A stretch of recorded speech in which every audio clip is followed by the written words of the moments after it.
Hello everyone, this is my video on a phenomena that I have chosen. My NGSS standard is 4-ESS2-1, Earth Systems.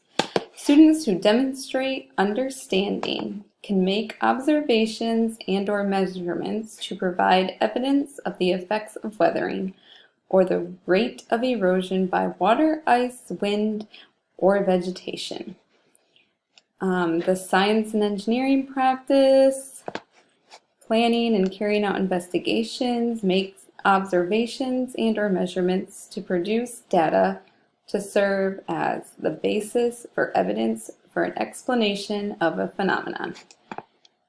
The disciplinary core idea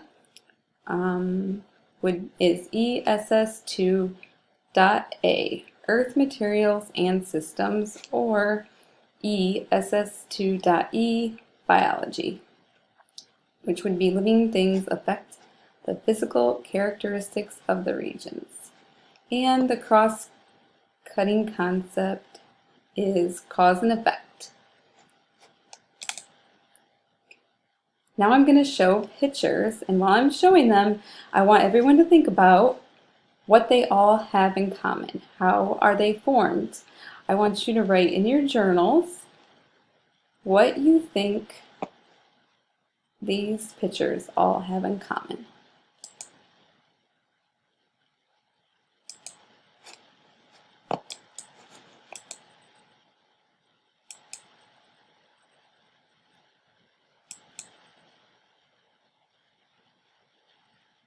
I'll take a minute and let you all write down your observations in your journals.